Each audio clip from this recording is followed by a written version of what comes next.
Olá, alunos do Vem Diploma! Estamos agora no capítulo 7 da sua apostila. Estamos aí, no processo final. E o tema central desse capítulo é os conhecimentos físicos e a vida atual. Opa! Falou física?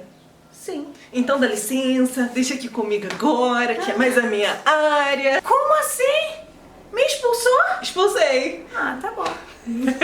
Então eu tô aqui agora para tratarmos um pouquinho do estudo da física dentro do campo das ciências. E por que estudar física? Bom, primeiramente porque a física está relacionada com tudo à nossa volta. E está presente assim desde o princípio da tecnologia, pode-se assim dizer. Nós vivemos em uma era totalmente tecnológica. Você consegue se imaginar, por exemplo, sem energia elétrica? Sem os carros? Sem a internet? Nós só estamos tendo essas aulas aqui online justamente por termos a internet. E em toda a tecnologia que existe tem aí uma mãozinha da física, a começar pela invenção da lâmpada elétrica, por exemplo, que veio através de estudos de eletricidade. E a geração de eletricidade está totalmente relacionada com leis de magnetismo, de condução elétrica, de junção de elementos químicos para gerar reações. Isso tudo faz parte do pacote física. E por meio desse monte de conhecimento que a ciência ajudou a construir, nós podemos entender melhor a nossa vida diária e como tudo à nossa volta funciona. Para isso, vamos estudar um pouquinho sobre tempo, distância e velocidade, que são conceitos científicos essenciais para o estudo da física. E as representações, as escalas, as medidas dessas grandezas são importantes para compreendermos melhor o movimento de forma geral. Para se compreender as viagens espaciais, por exemplo, é extremamente importante que se empregue as leis da conservação, as leis de Newton. Inclusive, as leis de Newton também são muito úteis no nosso dia a dia para ajudar a prever acidentes com veículos, por exemplo. Algumas outras teorias da física, como a física quântica ou a física relativista, nos levam a entender também o mundo microscópico e o mundo extragaláctico. Ou seja, como já dito, a física está relacionada com tudo à nossa volta. O universo é movido sob as leis da física e tudo que nós vivenciamos está relacionado à física. Um dos meus hobbies preferidos é assistir filmes, então eu vou usar aqui alguns exemplos de filmes para falar para vocês um pouco sobre a física também. Quando a gente vê lá no Homem-Formiga, por exemplo, o estudo da física quântica, ou até em Vingadores Ultimato também, mesmo que nós não venhamos a entender tudo perfeitamente bem, nós sabemos que está tudo relacionado com o estudo de partículas minúsculas, invisíveis a olho nu. Para isso, inclusive, usamos o microscópio, que também é uma invenção física, que veio aí a partir da junção, dos ângulos, das lentes e o estudo da óptica geométrica para chegarmos ao microscópio que nós vemos hoje. Não só microscópios, mas telescópio também, para analisar os astros, as estrelas, enfim. E temos também a Lei da Relatividade, publicada por Albert Einstein em 1905. Einstein, inclusive, é o meu físico preferido, assim, porque eu acho incrível como que ele conseguiu fazer tantas descobertas com o mínimo de recursos possíveis disponível para que ele pudesse usar. Eu amo Albert Einstein. Mas enfim, voltando ao nosso assunto, é interessante como a teoria da relatividade é retratada no filme Interestelar, que foi estrelado por Anne Hathaway e Matthew McConaughey. Não sei se vocês assistiram esse filme, mas tem a ver com viagem no espaço e toda essa confusão espaço-tempo que isso envolve. Se você já assistiu o filme, você deve ter achado interessante quando eles vão pousar a nave em um determinado planeta e que os dados apontam que apenas 1 minuto daquele planeta equivale a 7 anos na Terra. Por que isso? Porque o tempo é diferente. E quem provou isso? Albert Einstein na teoria da relatividade. Mas vamos voltar aqui a estudar no tempo, o tempo restrito da Terra, como nós conhecemos, que aqui nós medimos através de quê? De relógios. Hoje em dia, inclusive relógio de celular, É difícil a gente ver alguém que utiliza mesmo relógio. Talvez mais como um acessório do que para ver hora, Se você perguntar a hora para alguém que tá com relógio, provavelmente ele vai puxar o celular e olhar. Entendendo o relógio não como um objeto, mas sim como um marcador de tempo, nós identificamos que um dos primeiros relógios que conhecemos é o próprio dia e noite. Porque a cada período nós temos um amanhecer, um anoitecer, que é seguido por um amanhecer, por um anoitecer. E por que isso acontece? principalmente pelos movimentos da Terra, movimento de rotação e movimento de translação. O movimento de rotação é o movimento da Terra girando em torno de si mesma, então ela girando ali no próprio eixo é o movimento de rotação da Terra.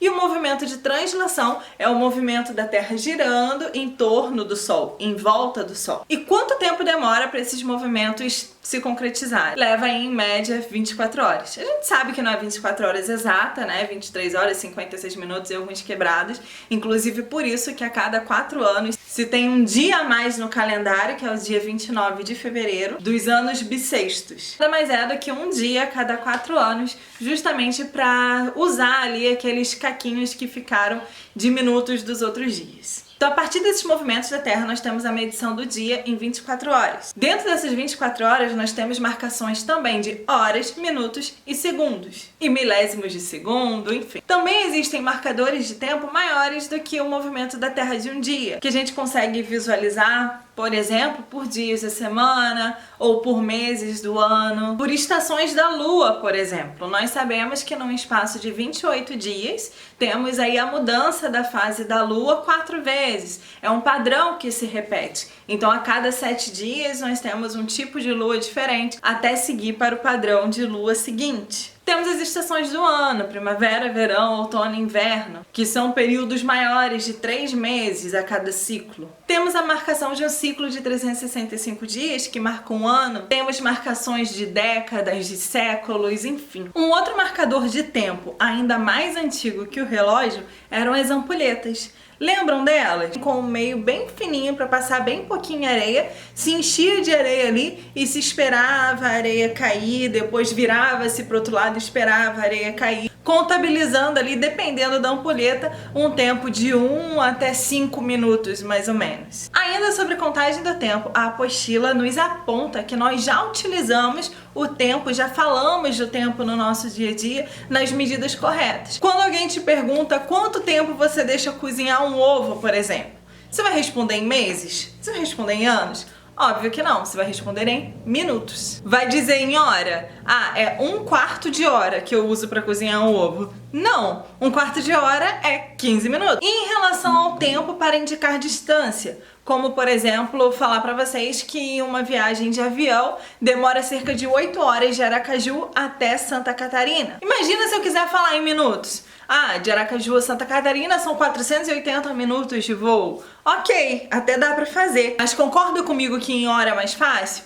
Inclusive, é algo muito interessante em relação às grávidas, né? Quando a gente pergunta pra grávida, quantos meses você tá? Ela fala, tô com 27 semanas. Aí a cabeça de quem não ficou grávida ainda dá aquela bugada, né? 27 dividido por 4 pra descobrir quantos meses tá. Mas aí tem um motivo pelo qual isso acontece. O motivo é porque a criança, ela desenvolve de formas diferentes a cada semana. Pra gente, né? Ou pelo menos pra quem não tá grávido, a contagem é por mês mesmo. O Desenvolvendo Competências 2 da apostila faz aí uma brincadeira com essa parte, falando o seguinte: vamos supor que você vai marcar um encontro com alguém numa sorveteria depois de 4.000 batidas do coração. 4.000 batidas do coração é uma contagem de tempo?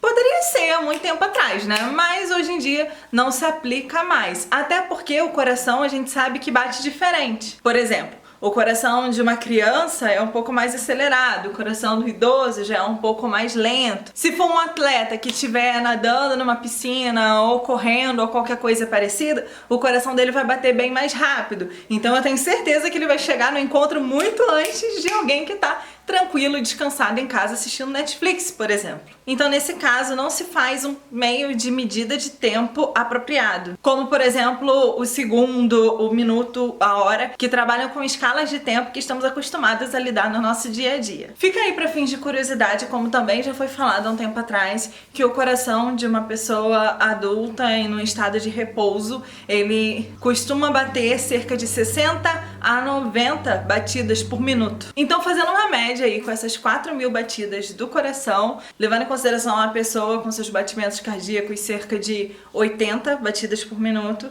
vai demorar aí 50 minutos para ela ir para a sorveteria se encontrar com a outra pessoa, seja lá o que for. E a apostila encerra essa parte da contagem do tempo, trazendo aí um poema de Gilberto Gil, que usa a palavra anos-luz, que, apesar de parecer ser uma medida de medição de tempo, não é. É uma medida de medição de distância. Você sabe o que é um ano-luz? Um ano-luz é a unidade de distância percorrida pela luz no vácuo a uma velocidade de 300.000 quilômetros por segundo durante um ano. Imagina só um carro a 300 quilômetros por hora. Agora imagine esse mesmo carro a 300 quilômetros por segundo. Mas não é 300 quilômetros por segundo, é 300.000 quilômetros por segundo. E durante um ano. Imagina só a distância de um ano-luz. Para fins de curiosidade, eu até escrevi o valor aqui no quadro.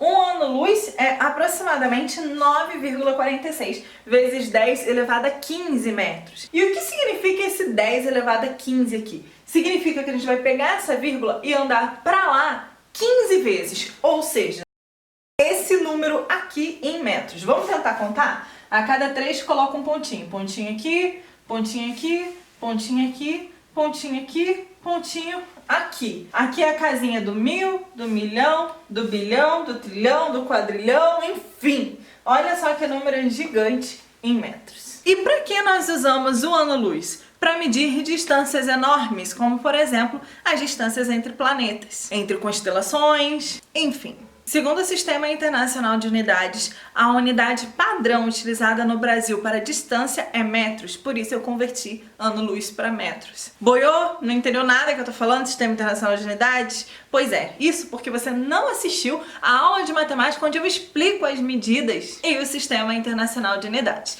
Então, se você não assistiu, clica no card aqui em cima que vai te levar direto para outra aula, quando acabar essa daqui, tá, gente? Por favor. E aí você assiste também a outra. Afinal, né, gente, a física e a matemática, elas se complementam. Quer copiar? Dá um pause aí então que eu vou apagar o quadro. Como já falado anteriormente, a unidade padrão para medição de distância é o metro, porém, para medidas muito grandes a gente pode usar, por exemplo, o ano-luz, e para medidas um pouco menores a gente utiliza aí quilômetros, centímetros, milímetros e todas essas outras unidades que provêm do metro. Em outros países que utilizam outros sistemas de medição, nós temos aí, por exemplo, a milha para calcular distâncias. Porém, pra gente, o que mais se utiliza mesmo é o quilômetro. Por exemplo, eu posso dizer pra vocês que daqui até uma determinada cidade lá no norte, nós temos, por exemplo, 5.000 quilômetros de distância. É importante sabermos que 1 quilômetro equivale a 1.000 metros, 1 centímetro a 0,01 metro, 1 milímetro a 0,001 metro.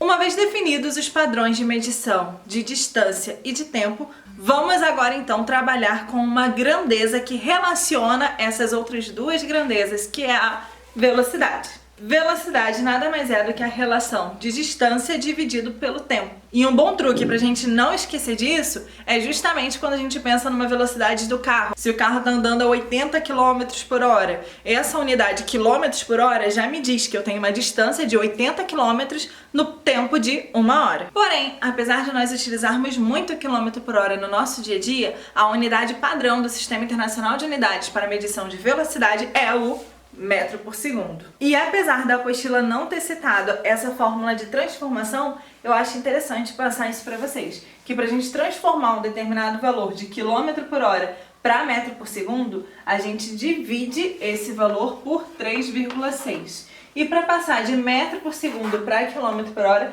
a gente multiplica por 3,6. Por que isso? Porque a gente sabe que 1 hora tem 3.600 segundos. E que 1 quilômetro tem 1.000 metros. Então acaba chegando a esse valor aqui, esse fator comum, que é o 3,6.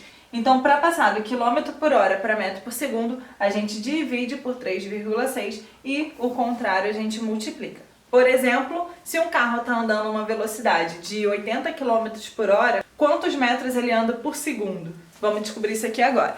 80 dividido por 3,6.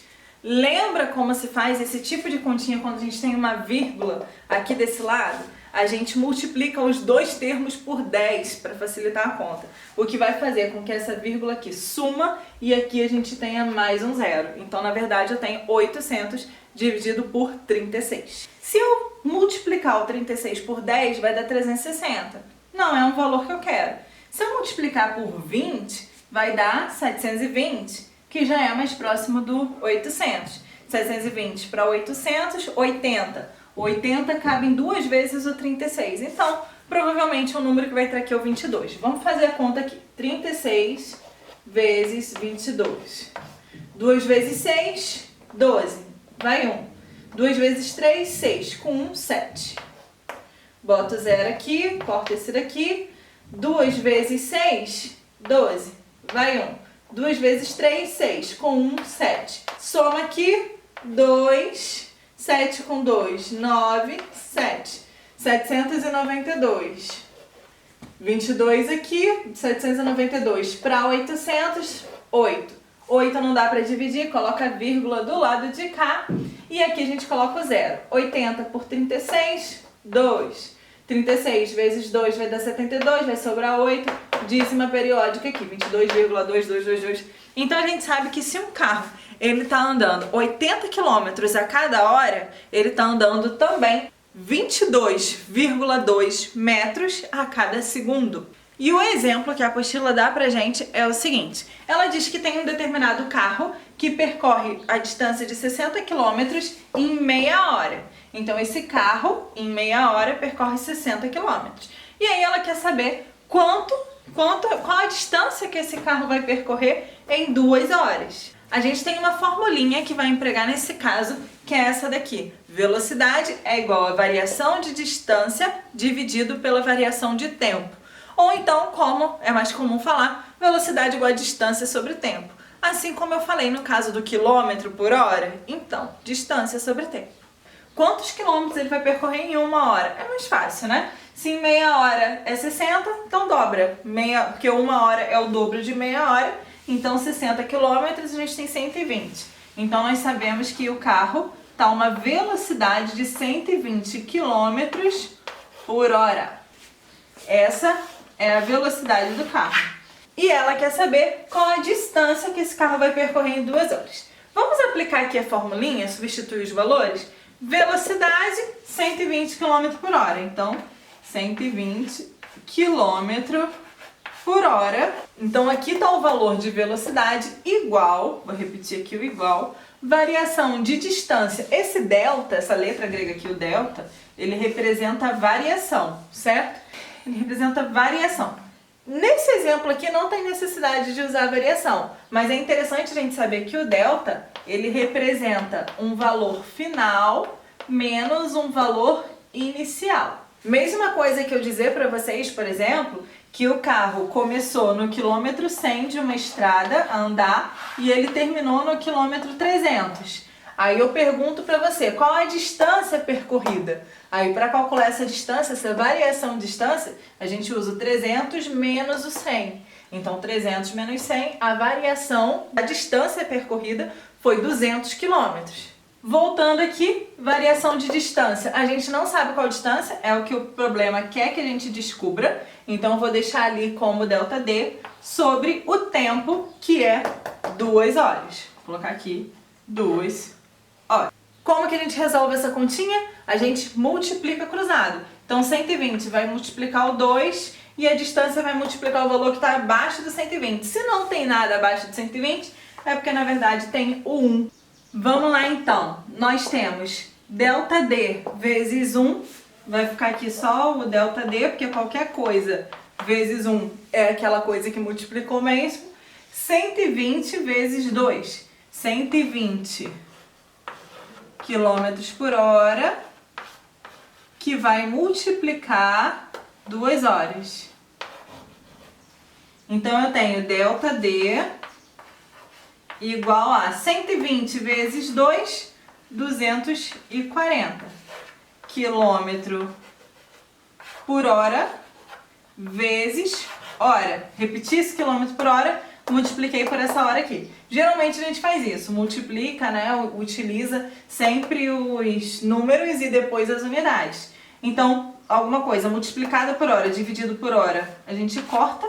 É a mesma coisa que eu ter 2, por exemplo. 2 multiplica por 3, divide por 3. Se eu pegar esse 2, multiplicar por 3, dá 6. O 6 dividido por 3 vai dar 2 de novo. Então, quer dizer, não faz diferença, tá? Obviamente que nesse exercício aqui dava pra gente chegar a esse resultado aqui de cabeça. Se a gente sabe que em meia hora percorreu 60 km, então em 2 horas, né, que são 4 frações de meia hora, a gente sabe que daria 60 vezes 4, que dá 240. Então esse exemplo aqui que a apostila deu pra gente, ele é mais intuitivo. Mas obviamente podemos achar aí alguns números diferentes e tudo mais que a gente precisa realmente aplicar essa fórmula aqui, né, para chegar, no caso, nesse formato tipo de regrinha de 3. De qualquer forma, o mais importante para você ficar sabendo é que a fórmula da velocidade é espaço dividido por tempo. Ou seja, V igual a delta D sobre delta T. Ok? Entendido? Show, então. Vamos agora para outra parte da física, que é a física térmica. A física térmica, ela vai se basear principalmente nesses 3 fenômenos aqui: condução, convecção, radiação. E o que são esses fenômenos? Vamos supor, por exemplo, que você resolve fazer um churrasco.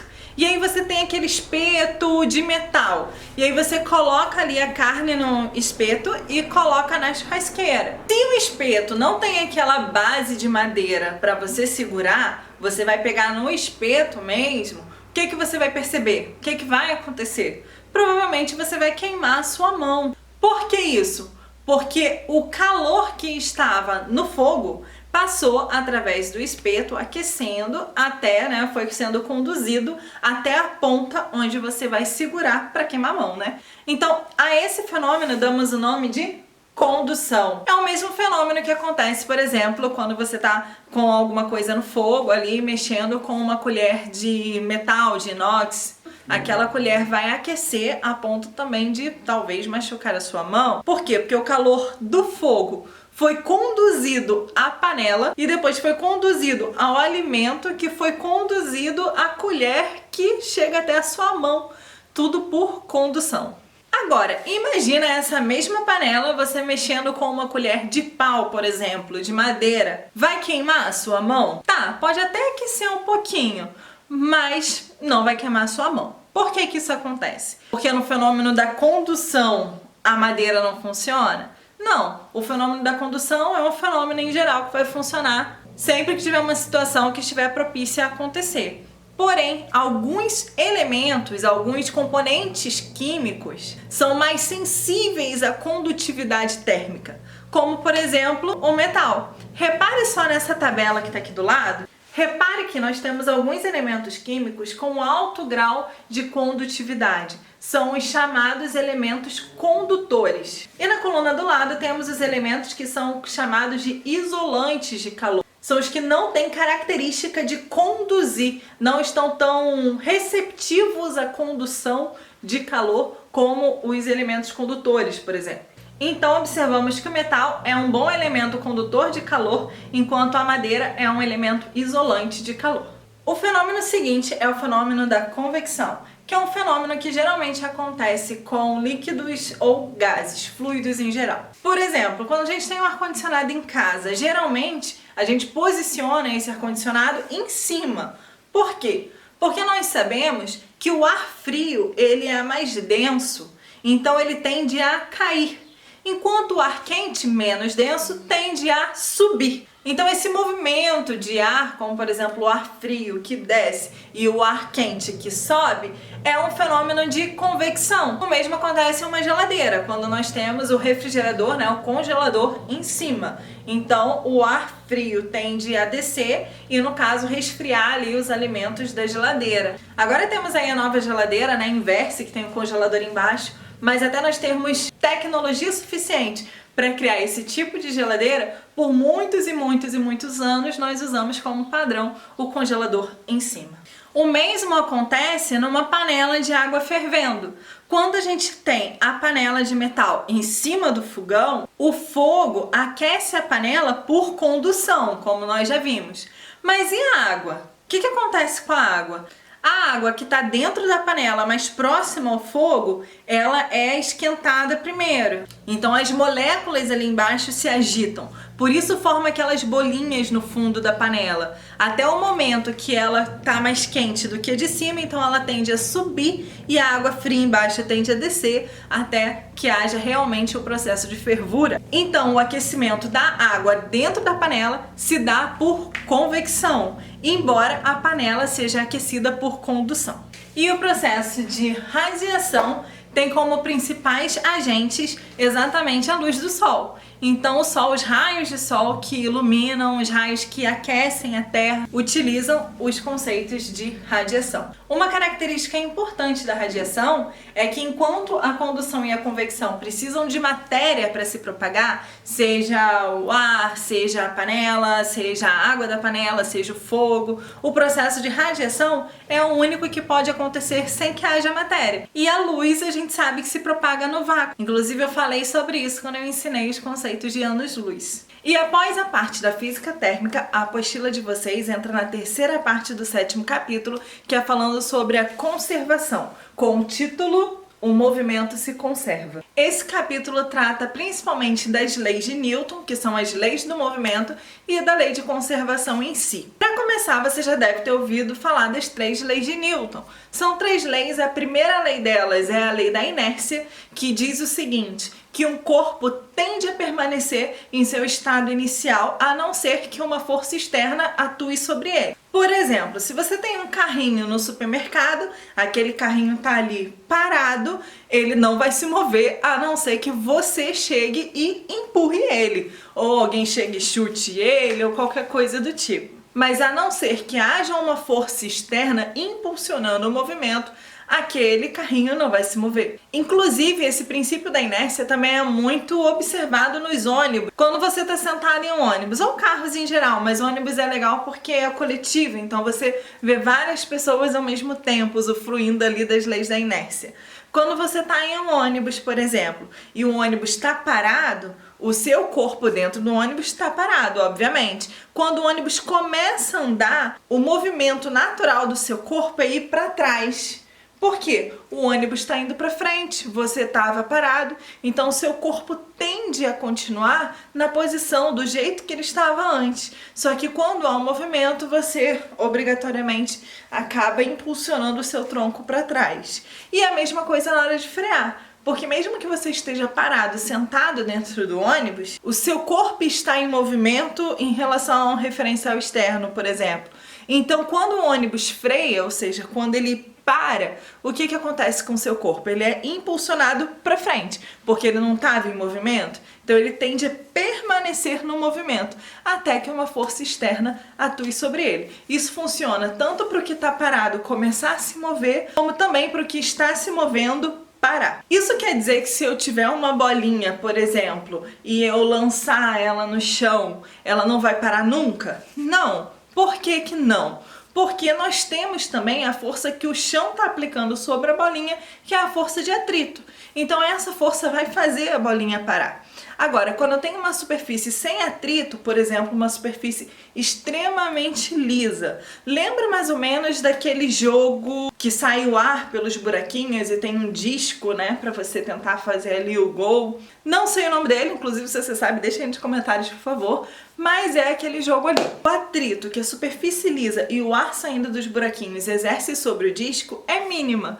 Por esse motivo, o movimento do disco, pensando em uma mesa gigante, por exemplo, ele praticamente não vai parar. A gente vai lançar o disco e ele vai tender a se manter em movimento. A não ser que ele fique batendo ali nas laterais e tudo, que acaba também ocasionando uma força contra o movimento dele. Mas se eu pegar aquele mesmo disco e lançar da mesma forma, né, com aquele negócio lá de lançar. Se eu lançar com aquilo ali, ele numa superfície chapiscada, por exemplo, de cimento bruto, a gente vai ver que ele praticamente não vai andar. Vai andar muito pouco e vai parar. Por quê? Porque o atrito da superfície sobre ele faz com que ele pare. E aí já nos leva para a terceira lei de Newton. Vou falar da segunda também, mas deixa eu falar logo da terceira. A terceira lei de Newton é a lei da ação e reação, que diz o seguinte, que toda vez que você aplica uma ação em um determinado corpo, há uma reação do corpo sobre você no sentido oposto, com a mesma intensidade. Isso quer dizer que se você der um tapa na cara de alguém, por exemplo, é como se a cara daquela pessoa desse um tapa na sua mão também. Sabe quando você vê nos filmes, assim, que alguém dá um murro em alguém e sai com a mão doendo? Pois é porque a ação dele provocou uma reação de mesma intensidade no sentido contrário. Quando você bate o joelho, por exemplo, no pé de um banquinho, e você quebra o pé do banquinho, mas o seu joelho também é machucado. Enfim, ação e reação, terceira lei de Newton. E agora vamos demorar um pouquinho mais falando da segunda lei de Newton. Para entender melhor a segunda lei de Newton, a apostila nos traz um exemplo que também se utiliza um carrinho de supermercado. Imagina só que você está no supermercado andando com um carrinho, empurrando o carrinho de compras no supermercado. O carrinho é vazio, então você está andando com ele lá no supermercado, olhando as prateleiras, resolve pegar alguma coisa na prateleira e para o carrinho. O tempo que você leva para parar o carrinho o mínimo possível. Você simplesmente para o carrinho. Agora imagina só se esse carrinho estiver cheio. Você enche ele lá de muitos quilos de arroz, de feijão, e aí o carrinho fica totalmente cheio. E aí novamente você está andando, empurrando o carrinho no supermercado, quer parar para comprar alguma coisa. E aí você vai tentar parar esse carrinho. Concorda comigo que o carrinho vai demorar mais para poder parar? Ou seja, existe aí alguma relação entre a massa em quilograma e o tempo. E daí, na verdade não daí, né? Porque na época de Newton, acredito eu que nem existia carrinho de supermercado ainda. Mas a partir das observações de Newton, ele concluiu que a força é igual a massa vezes a aceleração. E o que é aceleração? A aceleração é a velocidade sobre o tempo. Então, substituindo aqui a aceleração na fórmula, nós temos que a força é igual a massa multiplicado pela velocidade sobre o tempo. Esse tempo dividindo aqui, eu vou jogar lá para o outro lado, eu tenho a força vezes o tempo é igual a massa vezes a velocidade. E esse massa vezes a velocidade aqui, ou mv, é conhecido como quantidade de movimento. Então eu tenho quantidade de movimento, Qzão, é igual a massa vezes velocidade. Então isso daqui é o que Newton deduziu em sua segunda lei. E segundo a apostila, nada mais é do que uma explicação teórica do que nós já sabemos na prática, como é o caso, por exemplo, do carrinho de supermercado cheio e vazio. Ainda pensando nesses conceitos, a apostila traz também um outro exemplo que inclusive está no Desenvolvendo Competências de número 13, na página 215, que faz a seguinte pergunta: o que é mais seguro para os passageiros de um automóvel? Andar, no caso de uma colisão, né? Andar num Jeep bem estruturado, com a estrutura assim bem rígida, bem dura, ou andar em um carro mais maleável, assim, com um automóvel normal, com a estrutura que amassa mais fácil? Perceba que a força é igual a massa vezes a velocidade dividido pelo tempo.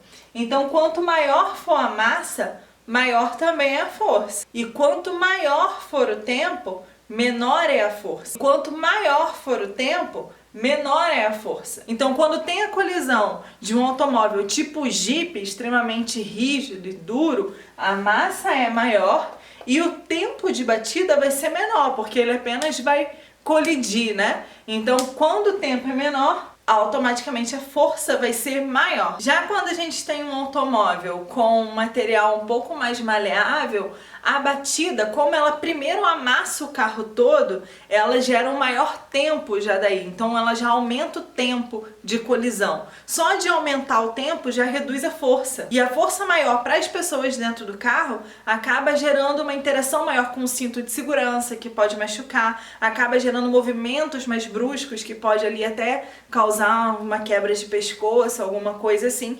enquanto a força menor vai gerar menos impacto ao passageiro. Então a força, para ser menor, eu preciso de massa menor e de tempo maior. E como uma colisão com um carro maleável vai primeiro amassar a lataria, então nesse caso vai acabar gerando mais tempo a colisão, o que vai reduzir a força e, consequentemente, a reação causada aos passageiros. Então, é mais seguro você andar em um carro com estrutura menos rígida, um carro de lataria mais frágil, do que um carro bem duro, com a lataria bem reforçada. E se você quiser uma explicação mais teórica para isso, você encontra na apostila, na página 231, exatamente no comentário sobre Desenvolvendo Competências 13. E a lei da conservação diz que a energia, ela se mantém em um percurso. Há muitos anos atrás, um químico francês de nome Lavoisier disse a frase que na natureza nada se cria, tudo se transforma. E a lei da conservação pode-se dizer que é baseada também nesse princípio. Apesar da apostila de vocês não ter entrado em tipos de energia, energia cinética, energia potencial gravitacional,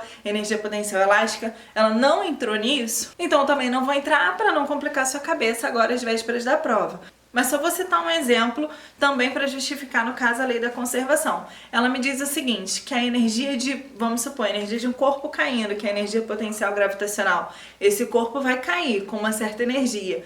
Quando ele bate na Terra, tudo bem que ele vai perder um pouco de energia por questão do atrito e tudo mais, ele vai passar a ter uma energia cinética, de movimento, ele vai se mover. Mas essa energia se conserva, ela pode ter mudado o tipo de energia, como mudou da potencial gravitacional, já que está caindo, e passou para energia cinética, até o momento que ela vai parar pela força de atrito. Então, essa energia do corpo caindo, que é a energia potencial gravitacional, ela foi transformada em energia cinética a partir do momento que caiu, deixou de haver, né, a ação da gravidade em queda livre e começou ali a movimentar, então passou para energia cinética. Ela se transformou, mas ela não se perdeu. Então é exatamente isso que a lei da conservação diz, que a quantidade de movimento sempre se conserva. E a última parte do capítulo 7 da apostila de vocês trata sobre conversão de energia.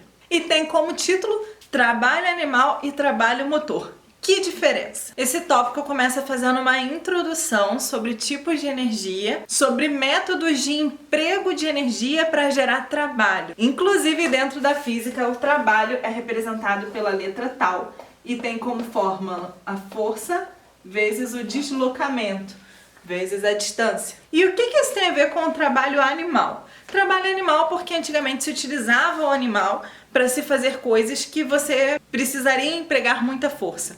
Por exemplo, para levar cargas, o homem levava o que podia até o momento que ele descobriu que um cavalo, um boi poderia levar muito mais. Ou para arar a terra, por exemplo. Antigamente se utilizavam os bois para arar a terra. Hoje em dia se tem máquinas que fazem isso. Antigamente se utilizavam bois para moer trigo, por exemplo.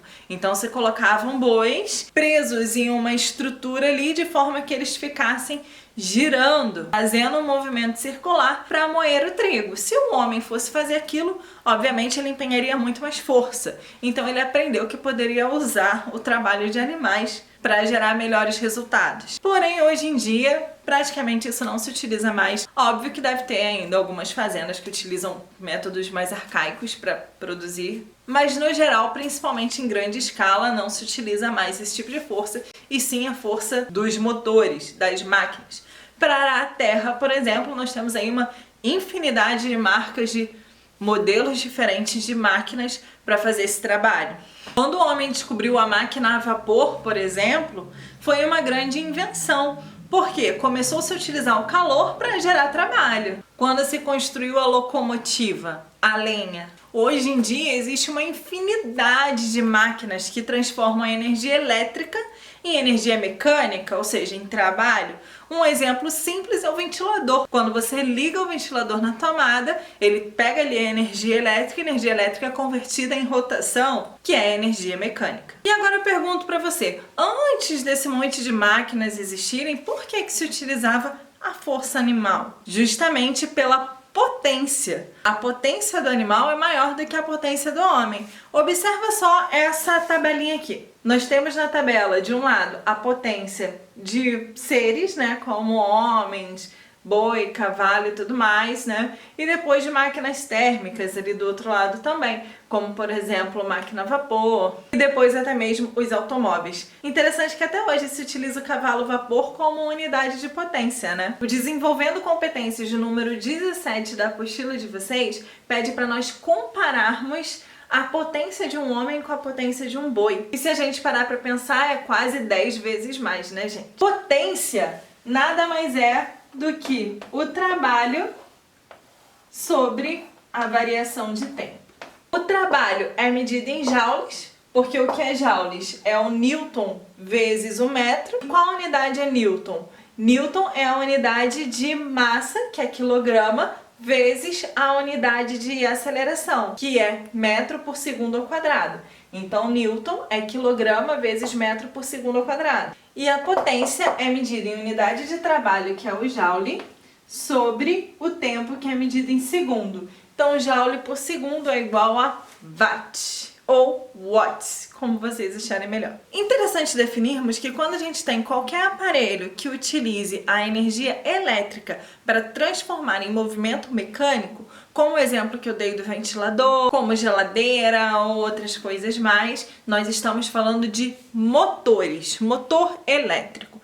E quando nós temos o contrário, uma energia mecânica que se transforma em energia elétrica, nós temos um gerador. Inclusive, eu tenho um gerador no meu quarto dos fundos, que foi uma experiência que eu resolvi fazer na minha época de faculdade, já tem um tempo, que eu peguei uma bicicleta ergométrica e ali eu anexei, né, um sistema de polia, de rodana. Liguei num brushless que também era ligado a uma bateria de automóvel para carregar, a partir dali passava por um inversor e então saía diretamente a corrente elétrica. E dali saía diretamente a eletricidade. Esse foi só o primeiro gerador que eu fiz, depois eu fiz um outro gerador na época do mestrado, quando eu utilizei um pistão de suspensão de carro para fazer um gerador linear, colocando ali algumas espiras e ímãs para gerar um campo eletromagnético.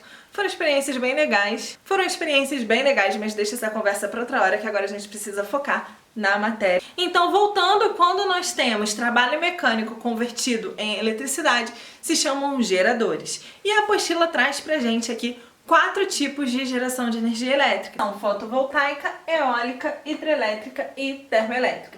Existem outros, nós sabemos que existem outros, como por exemplo, energia nuclear, que não foi colocada aqui. Tem a partir do carvão, que é muito utilizada na China, né? Inclusive é um dos motivos, né, de ser o país mais poluído do mundo. Mas a apostila de vocês focou somente nesses 4 métodos aqui, que é o que eu vou conversar um pouquinho com vocês agora. Todos eles são formas eficientes de se gerar energia elétrica, porém todos eles têm os seus prós e os seus contras. Então vamos começar aqui pela primeira, que é a energia fotovoltaica. Energia fotovoltaica é gerada a partir da captação do sol pelas placas solares. Então, quando se utiliza aquelas placas solares para aquecimento de água, então se utiliza a radiação da luz do sol para gerar eletricidade. Aí a gente pensa assim, poxa, que legal, é bom que não degrada o meio ambiente, não é isso? Errado, pensamento errado. Por quê? Para a construção das placas solares são utilizados materiais pesados que danificam o meio ambiente. Inclusive, as placas fotovoltaicas elas não podem ser recicladas. Se elas forem para o lixo comum, elas geram ali uma contaminação nos lençóis freáticos e outra série de danos também ao meio ambiente. Então, por mais que se utilize de uma fonte renovável, que é o sol, para gerar energia, ao mesmo tempo também ela deixa aí os seus contras em relação também ao meio ambiente. Porém, é um método de energia eficiente. Inclusive, durante a Copa do Mundo que teve no Brasil, o Mineirão foi transformado numa grande usina solar. Então a reforma do estádio foi legal porque deixou ele mais bonito, né? Mais pronto para receber os visitantes, ao mesmo tempo que também contribuiu para o meio ambiente com uma forma de energia mais limpa. Mais limpa? Será? Sim, provavelmente mais limpa que uma termoelétrica, que utiliza queima de combustíveis fósseis e lança isso tudo na atmosfera, mas tem a geração de lixo das placas fotovoltaicas. Mas embora gere esse lixo, geralmente essas placas voltaicas duram cerca de 20 anos e se utiliza um mínimo de manutenção, o que faz com que ela seja menos agressiva ao meio ambiente do que outras fontes de energia. No segundo lugar aqui temos a energia eólica, que é a energia proveniente do vento. Se utilizam aqueles grandes aerogeradores eólicos, né? E aí as pás do aerogerador, né, a partir do movimento do vento, né, vai fazer ali gerar uma turbina que vai gerar a energia elétrica. É um método de energia válido porque se utiliza do vento, então quase não causa danos ao meio ambiente. Será também? Os aerogeradores também trazem um certo impacto ambiental, inclusive existem uma série de estudos nos Estados Unidos de grandes fazendas eólicas em que as vacas pararam de dar leite, as uvas pararam de nascer, justamente por causa da perturbação causada pelos aerogeradores, porque gera vibração, porque gera uma poluição visual muito grande. Embora você veja ali aquele monte de aerogerador, imagina a sombra daquilo ali. Enquanto a pá vai girando, a sombra vai girando também. Então uma pessoa com labirintite ali fica doida, né? Fica completamente tonta. Então tem a situação da poluição visual e também tem uma outra situação que é a morte de pássaros. pássaros voando que colidem, né, com os aerogeradores e acabam morrendo, ou também a troca de rota, né, natural do pássaro. Então também são fatores que afetam o meio ambiente. Lógico que não na mesma proporção como, por exemplo, os métodos de geração de energia que utilizam recursos não renováveis, como petróleo, gás natural, enfim. Sem contar que para um parque eólico funcionar e ser eficiente, ele precisa ser instalado em um local que tenha muito vento e que eles sejam constantes assim durante o ano, não só aparecem em um determinado período. No Brasil, estudos apontam o Ceará como o local mais propício para a geração de energia eólica e também para outros tipos de energia. Inclusive, há uns anos atrás, durante a Rio+20, foi inaugurado no Porto de Pecém alguns braços mecânicos, né, que transformam a energia das ondas do oceano em energia elétrica. Bem legal também, justamente pelo fato do Ceará ser o local mais propício no Brasil, tanto para energia de ondas quanto para energia de ventos. Até porque os ventos causam as ondas, né? Em terceiro lugar aqui, a energia hidrelétrica, inclusive, é o método mais utilizado no Brasil de geração de energia, e isso é muito bom porque a maior parte da energia produzida no Brasil é energia proveniente de fontes renováveis. Então o Brasil está bem acima até dos países mais desenvolvidos no mundo em relação à matriz elétrica de fontes renováveis, justamente pela localização geográfica do Brasil. Então a energia hidrelétrica utiliza rios. Então são águas da chuva que são armazenadas em represas e a partir do movimento daquelas águas se aciona a turbina para se gerar a energia elétrica. Porém, a parte negativa da energia hidrelétrica está justamente na alteração da fauna e da flora, porque é necessário que se faça inundação de grandes áreas, que são para a criação de represas, enfim. Também na decomposição de compostos orgânicos que são inundados, que acabam gerando na sua decomposição dióxido de carbono, também, que é prejudicial à atmosfera. E em último lugar temos aqui a termoelétrica, que inclusive atualmente é a segunda energia mais utilizada no Brasil, porque a hidrelétrica, apesar de ser em maior escala, ela precisa também, ela é sazonal, ela depende também da quantidade de chuvas. Então, nos últimos anos em que choveu muito pouco, não foi suficiente para encher grande parte dos reservatórios das hidrelétricas, então começou a se utilizar mais a energia termoelétrica, que foi justamente quando nós pudemos perceber esse aumento na nossa conta de energia, há uns 2 anos atrás, mais ou menos. Então a energia termoelétrica, ela se utiliza da queima de combustíveis, também em relação principalmente de combustíveis fósseis, como por exemplo o petróleo e o gás natural. E a partir daí gera a energia elétrica. Os seus contras são a poluição, obviamente, liberação de gases de efeito estufa na atmosfera e, claro, a utilização de combustíveis fósseis. Então, gente, como nós vimos aqui, na minha opinião, não existe energia limpa. Na verdade, a única energia que seria completamente limpa seria a nuclear. Porém, a energia nuclear, a gente sabe que se houver um acidente, já era. Aí contamina uma área gigante, aí um monte de gente é exposta à radioatividade, então acaba não valendo a pena o risco da utilização. Então, na verdade, o que precisa ficar de lição pra gente é que a única energia totalmente limpa é aquela que a gente não utiliza, é aquela que a gente economiza. Ainda mais no nosso mundo de hoje, né? O mundo dos eletrônicos, que a gente praticamente deixa o celular carregando o dia inteiro na tomada, ou que a gente deixa a televisão ligada por horas e fio, às vezes até dormindo, você não tá nem assistindo, a TV tá ligada à toa. E é extremamente importante que se cuide no meio ambiente para que nós possamos continuar mantendo o meio ambiente nas próximas gerações, para que os nossos filhos venham usufruir dele, para que os nossos netos tenham acesso à mesma quantidade de recursos que nós temos hoje em dia. Ok? Entendido então? Então é isso, gente. Espero que vocês tenham gostado. Peraí. Você vai encerrar a aula e nem vai me chamar? Você vai lá para as suas biologia lá depois, nas próximas aulas. Aí a gente se vê de novo, aí os alunos te veem de novo, tá bom? Ah, então tá bom, né? Então é isso, galera. Espero que vocês tenham gostado dessa aula, que vocês tenham aproveitado. Fiquem com Deus e Um abraço. Eu sabia que ela ia fazer isso.